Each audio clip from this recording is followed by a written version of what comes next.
Good morning, ladies and gentlemen, and welcome to the show on this February the 15th, 2023, a Wednesday. Thank you for tuning in. I'm glad to have you here. Now, I think what's in order right now is a brief synopsis of the situation where we find ourselves in right now. And the way I see it, it all comes down to what happened in 1913, 1914. It goes back to that point when the Federal Reserve set the system in motion of a Ponzi scheme. That's what it all boils down to. The war, everything that's happening right now, comes down to a Ponzi scheme. And let me explain. The Ponzi scheme has finally reached its inevitable conclusion. It's on a exponential function, the Ponzi scheme, and it's reaching its final conclusion, which is destruction of the monetary system. But because this is a global monetary system, with the dollar being the core foundation of the entire global monetary system, we're seeing it affect every government on earth in a negative way. And the politicians and the world leaders out there it makes them look inadequate. And so they're finding a solution, just like Gerald Celente says. He says, when all else fails, they lead you to war. And this is what's happening. And at the core of this problem is the world financial system based on the dollar as the world reserve currency. That's the actual core of the problem. But, just like, do you remember when COVID started to spread around the world, how all of the world leaders fell into the same scheme of this? They watched what China did, and then they all kind of fell into that same scheme of things. Followed a certain. They all fell in order, for the most part. I think there was a couple small countries that didn't fall in line, but now it's a different scheme. The scheme is called war. And they're all falling in line exactly the same way. And the underlying foundation behind all this is a global Ponzi scheme that was set up in around 1913, 1914. And it's set up so that money is created from debt. This global Ponzi scheme was really completed in 1971 under Nixon when he did what was called the Nixon shock, which was what he took all of the fiat currencies in the world off of gold, a gold standard, and he set them basically floating free with nothing backing them. Pull some money out of your pocket right now and take a look at it, some cash, if you've got any cash. And what you're looking at is just a bunch of paper. That's all it is. There's nothing backing it anymore. There's nothing behind it says it has any value. Yet the whole world craves this stuff. They're like, they can't wait to get it. Everybody will do anything for it. Now, when it comes to precious metals, I mean, you could take say a gold coin out, and you could take it in public and try to sell it to somebody, and they won't even give you $1 for it, even though they could take it down to the pawn store or down to a jewelry shop or down to a coin dealer and get the real nominal value, which would be thousands of dollars. They would pass it up on the street because they don't know what it is. They're not used to it. But by gosh, they sure are used to this paper nonsense that's really worth nothing. So the whole world is living in a dream that paper money is worth something. But that dream can be shattered very quickly. And the world leaders be held responsible. So what are they doing? They're finding a way out. And what's the way out? War. So we're heading into a very dangerous situation right now in the world. It's called war. And now that all the nations are nuclearly armed, it's a very dangerous situation indeed. But here's the caveat, is there's also underlying this, there's factors involved. One of the factors is fear. And this is what's, at a certain point, the fear is going to overwhelm their desire. Because I'm going to tell you what about world leaders. They are not the bravest amongst men. In fact, what you're going to find is they are, for the most part, intellectuals, but they are not the ones who lead the charge. Like if you in battle, basically what I guess what I'm trying to say is, if it comes to an actual battle, if they were in battle, if you were to give them a sword and say, here, go fight that army over there and lead the charge, they'd pee themselves. So when the push comes to shove, at a certain point in this war that's coming, fear is going to start to enter in amongst the world leaders. And that's the point when they start to change from moving into a war footing, caused by us looking at them and seeing they're wholly inadequate. At a certain point, we're going to look at them. Right now, we're looking at them. We see their inadequacies, and what do they say? They say, "Hey, let's go to war," to cover up their inadequacy, caused by this monetary system that they created years ago.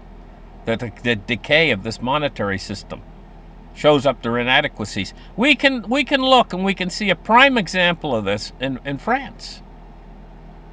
Remember back during the Yellow Vest? This was all the world leaders were feeling this heat. And this heat was not really caused by the world leaders themselves. It was caused by the monetary system that they set up. The monetary system decay. That's inevitable because it's a Ponzi scheme. So the people out there are feeling the pressure, and they blame the world leaders, and the world leaders basically say, okay, we're going to cause a diversionary tactic, which is called war. Well, that'll continue until the world leaders get frightened. Really frightened. Because we're in a nuclear age now at this point. So that fear is going to come, because at a certain point, don't you kid yourself, at a certain point, nuclear weapons could very possibly be used at a certain point in this. And maybe it'll start out as tactical nukes. Let's pray that it doesn't get to the point of being bigger ones, the strategic nukes. Let's hope it never gets to that point. But that's what I say. This is a very dangerous game, and what it's caused by is the monetary system collapsing out from under them. In good times, the people are fat and happy because money is worth money. And they're working for it, and they're making a good wage. Take a look at the United States back, say, in the 1950s or 1960s. In fact, all around the world. One person could work and make enough money to not only support an entire family, but move a little bit ahead every month and put some money away for themselves. And savings meant something back in those days because we didn't have high rates of inflation. But what's happened is exponential. If you just look at the value of the dollar over the last, since 1914 until now, it's lost like 98% of its value. This shows the collapse, and it's losing it much faster now. Because we're in the final stages, and this is why they're leading us to war, to cover up for this inadequacy that's generated by a collapsing monetary Ponzi scheme. So how far will this danger go? This danger created by war, and how far? Well, it's very, looking at the COVID situation that happened, how it played itself out. COVID's still out there, but we're not all being put on lockdown any longer. It played itself out, and this nuclear, this whole thing about them taking us to war, and the whole nuclear thing, where you've got countries out there who are saying, okay, we're going to do this and we're going to do that as far as nuclear is concerned. This will play itself out too. But why I say it's dangerous is because as it plays itself out toward its final conclusion, we are going to come that close to midnight before they back away from this whole thing. And fear is what's going to make them back away. So, we're in very trying times. But at the same time, the global financial system is going to collapse. Now, I don't know about the nuclear thing. I mean,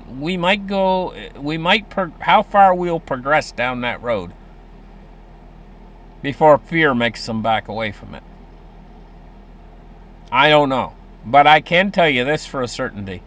The global financial system is going to have to be remodified from the ground up, and that is going to create a disaster unprecedented in the history of the world. Similar to the fall of the Roman Empire, and new empires always emerge. So, I was trying to give you guys a synopsis of where we're at right now in the scheme of things.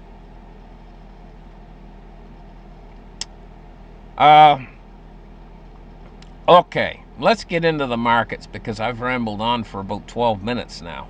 I think that was pretty good to give you guys a quick synopsis, you know, it's 10, 11 minutes, not too bad. Because there's so much involved in it all. I mean, I was just basically just like going over the highlights of it, of this complex situation that we're in right now.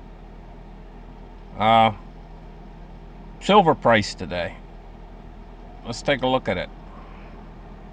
21.53, it's down 29 cents. And there's another thing too, guys, is the Federal Reserve has been doing what they're doing right now, and now we have this new thing, you know, FOMO, F-O-M-O, fear of missing out. Now we have, I think it's called JOMO, joy of missing out, because what's happening is there's a liquidity crunch that an artificial liquidity crunch that the Fed's creating by withdrawing liquidity from the system. So they're basically putting a pin to prick the Ponzi scheme. That ain't gonna work. You always got to move forward with a Ponzi scheme. You can't withdraw money out or the whole thing collapses. And because it's so big, they've been able to get away with doing this for a while now. But they're going to keep pricking it until it pops. And as it pops, then fear is going to enter into them, and they're going to move in the opposite direction. And this is going to create a tremendous opposite direction. The opportunity avails in precious metals because they're the only things that's underlying the whole world's financial system.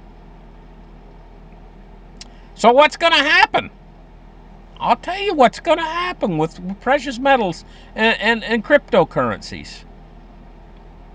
As this financial system collapses, they're going to snatch up all the gold and silver in the real physical form, and you're not going to be able to get any. You're not going to be able to buy it.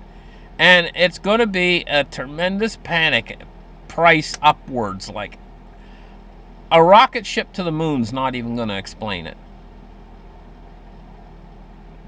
There's no way I can you can't even express in dollar terms how high this stuff is going to go when it finally breaks free.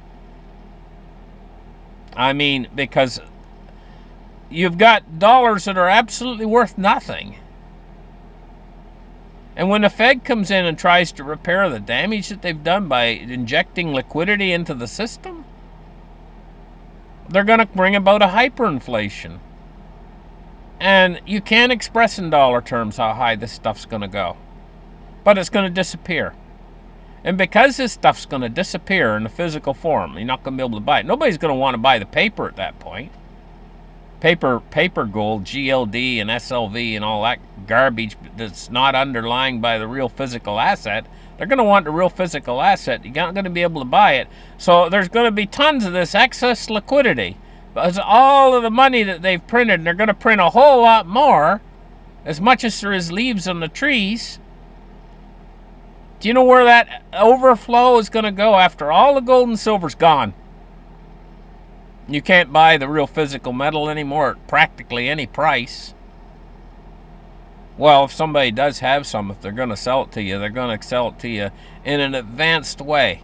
So much higher than, in other words, a massive premium.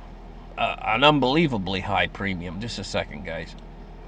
A massively high premium on it, so that you're not going to be able to buy it at any reasonable price. Then where's all that excess liquidity going to go? Because they've created trillions and trillions and trillions and trillions and trillions of dollars with nothing underlying it. No, it's going to flood off into cryptos. Because they can't kill cryptos. I mean, they could outlaw it, they can do whatever they want to do. All they're going to do is create a black market on it. It's going to flow off into that too. So all of that it's going to be a bit later. It's going to catch the boom after precious metals. But I'm looking into the future right now. I'm looking ahead.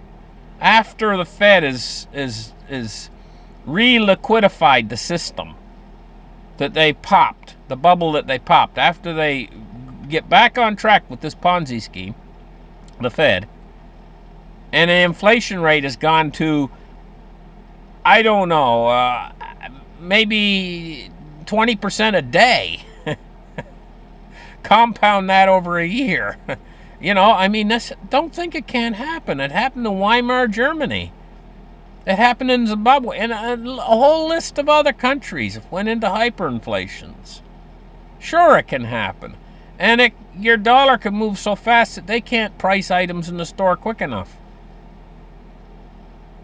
In other words, you go in the morning, you look at an item, like, say, an apple, for instance, apples, and say they're say they're $2 an apple in the morning. You go back in the afternoon, they're $3 an apple.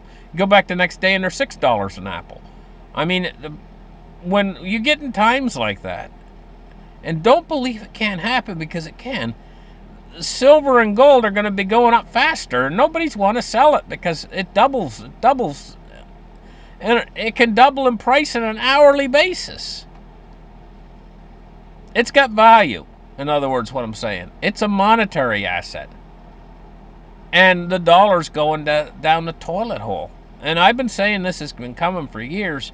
It's coming now. It's getting so close we can see it. The only thing standing between it being here is that the bubble hasn't popped for the Fed yet, and they haven't come in and tried to rescue the system. That's the only thing standing in the way at this point. So anyway, let's check the price of gold. I know I'm ranting off a little bit this morning, but you guys got to have some of this precious metals if you're going to want to eat. That's basically what it's coming down to. Because what you see happening right now with food prices going up, you're just seeing the beginning of this. Your dollar's going to buy less and less and less and less. It's going to look worse than Turkey.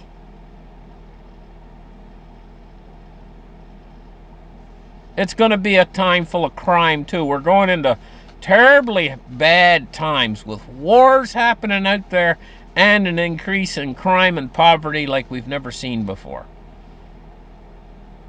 We're going to make it through all this together, guys, but it's going to be rough. And for people out there who think things are going to continue on like they have been continuing on, things are going to get rougher before they're going to get better. But things will get better down the road. Because we will come through all of this. It's just going to take a while. We're going to come through it with an entirely new type of monetary system based on assets that have real value.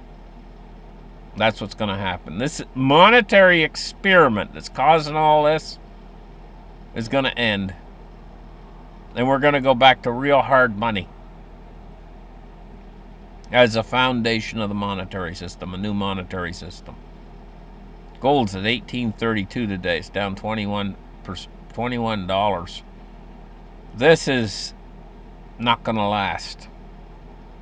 Gold and silver being pounded down like this, and they're making a buying opportunity for you guys to get in before it, and it might actually even get a little bit better before it even gets better on the other side, before it finally goes into this enormous hyperinflationary driven moonshot. Cryptocurrency today is at 22,772 for Bitcoin, and Ethereum is at 1578. We're looking at 133 points down on the Dow today. 33,955. Taking a look at the S&P 500, it's 4124. It's down 11 points on the day so far. Taking a look at crude oil. Crude oil is down $1.41 at 77.65. And bonds and rates today, we're looking at rising yields on the long end. The 10-year is at 3.8, and the U.S. 30-year is at 3.84. And we're looking at a rise of 4 basis points on both the 10 and the 30-year. And looking at the U.S. dollar index today, and we got a rising dollar at 104.02. Last hurrah for the dollar. Thank you guys for listening to my show. Like and subscribe, and we'll catch you guys in the next episode. Bye-bye.